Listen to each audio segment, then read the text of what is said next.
A century ago, this sound was new to the people of Britain, brought here by an all-black group called the Southern Syncopated Orchestra.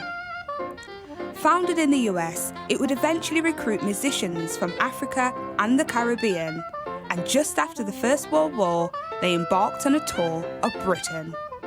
Of one of the 35 musicians is my grandfather, Frank Bates from Barbados. Very proud of what he accomplished, because I would just assume that travel was so difficult back then. How they found their way around Europe.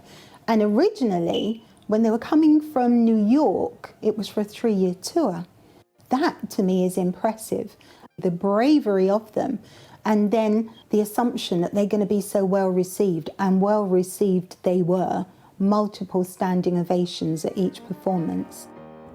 They made a huge impression across Europe and even managed to convince critics of the day that the musical art of the Negro should be welcomed, encouraged and cultivated. Language we would now consider offensive, but intended as a compliment. Just being out on the street they would have been objects of curiosity. But the reality is, it was their music that moved people. And they moved people so much that after the concert here, they were invited to give a concert at Buckingham Palace. But on the 9th of October in 1921, at the height of their fame, tragedy struck. They were travelling to their next venue in Dublin when their ship was hit by 2 separate vessels. 36 people died, including 9 of the musicians, and the remaining members completed the tour in Ireland. But soon the SSO would disband, and as far as we know, their music was never recorded.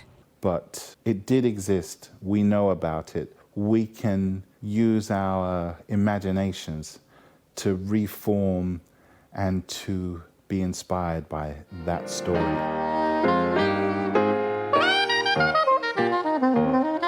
And this is what it could have sounded like, as imagined by Julian Joseph and Patrick Clahere.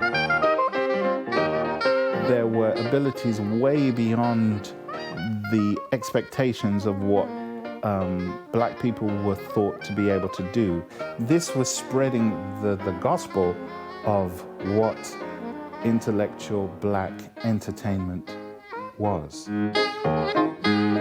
Shamaan Freeman-Powell, Sky News.